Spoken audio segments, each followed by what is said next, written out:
Rasanya nggak ada ya hari dalam hidup seorang entrepreneur yang lewat tanpa harus ambil keputusan. Dari bangun tidur aja, kita udah dihadapkan sama banyak pilihan. Masalah mana dulu nih yang harus diberesin, chat siapa yang paling penting dibalas, dan apa yang harus dikorbanin hari ini. Kualitas bisnis Anda itu benar-benar ditentukan oleh kualitas keputusan Anda. Nah, kali ini kita akan coba bedah bareng beberapa alat berpikir dari The Decision Book, biar kita semua bisa ambil keputusan sulit bahkan di bawah tekanan sekalipun. Pernah nggak sih ngerasain hal ini? Seharian itu rasanya udah sibuk banget. Rapat, balas email, ngurusin ini itu. Tapi pas malam, pas kita coba lihat lagi ke belakang, kok rasanya nggak ada kemajuan yang berarti ya? Nah, yuk kita bedah fenomena yang saya sebut sibuk tapi buntu ini. Gimana? Kedengarannya familiar banget kan? Anda tahu kok Anda mampu, Anda kerja keras setiap hari. Tapi entah kenapa rasanya tuh kayak lagi lari di tempat. Kalau Anda ngerasain ini, tenang, Anda nggak sendirian. Ini tuh jebakan yang umum banget buat para entrepreneur. Nah ini dia nih, peta dilema yang sering kita hadapi. Lelah mental, ngerasa lari di tempat, sampai kok ngulangin kesalahan yang sama lagi ya. Semua ini bukan tanda kelemahan loh, tapi ini adalah gejala dari satu hal. Otak kita itu kewalahan. Tanpa adanya sebuah struktur berpikir, setiap keputusan kecil, sekecil apapun itu, bakal menguras energi kita. Dan akhirnya, kita terjebak dalam lingkaran setan ini. Oke, jadi titik masalah utamanya tuh ada di sini. Kita sering banget terjebak dalam keputusan reaktif. Kita tuh jadi kayak pemadam kebakaran, yang kerjaannya lari sana-sini madamin api-api kecil yang muncul setiap hari. Pertanyaannya selalu, waduh kalau nggak sekarang, nanti gimana?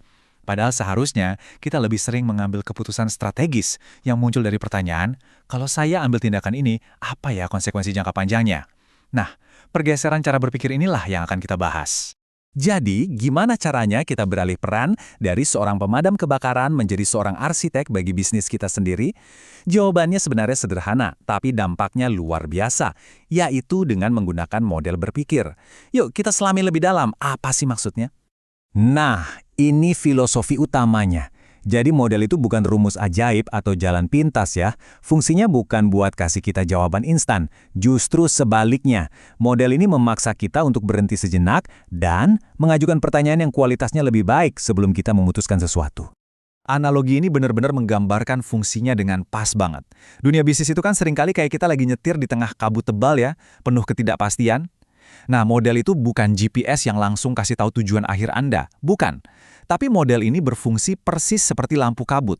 Dia membantu Anda melihat jalan beberapa meter ke depan dengan lebih jelas, jadi Anda bisa terus maju dengan lebih percaya diri. Oke, sekarang kita masuk ke alat praktis yang pertama. Untuk langsung mengatasi masalah sibuk tapi buntu, kita akan pakai sebuah kerangka kerja klasik yang sangat ampuh. Namanya matriks Eisenhower. Coba deh perhatiin 4 kuadran ini. Jebakan buat kebanyakan pengusaha itu adalah kita hidup di kolom sebelah kiri. Di dunia yang serba mendesak. Nggak peduli itu penting atau nggak. Kita sibuk madamin api, ngerespon interupsi.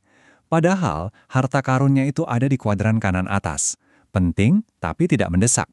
Tugas-tugas di sini kayak membangun sistem, merencanakan strategi, atau melatih tim, itu nggak pernah teriak minta perhatian. Justru karena itulah, kita harus secara sadar mengalokasikan waktu untuknya, karena disinilah masa depan bisnis kita dibangun. Terus, apa hasilnya kalau kita pakai ini?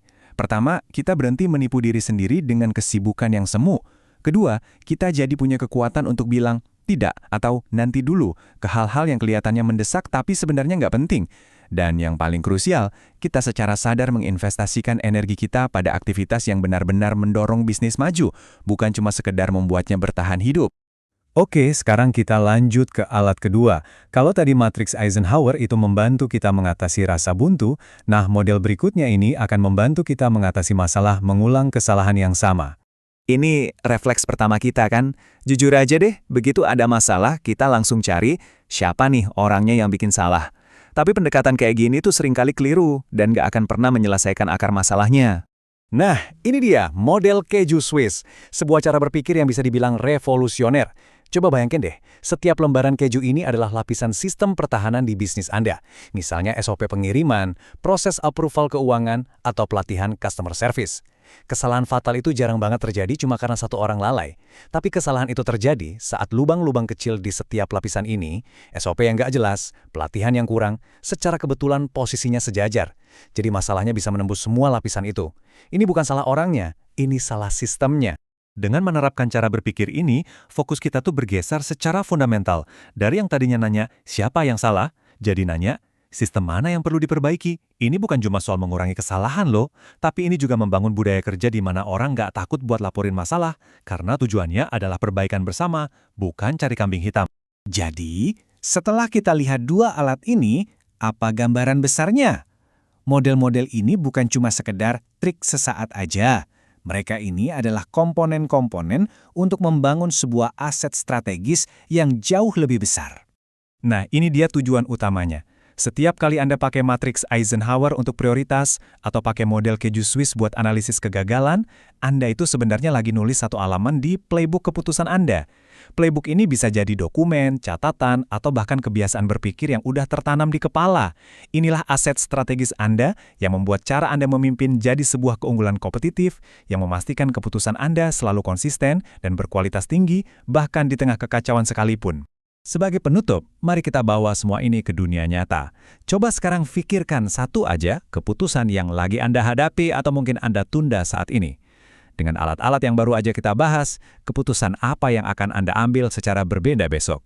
Karena keputusan yang baik itu jarang datang dari kepastian, tapi datang dari kesadaran.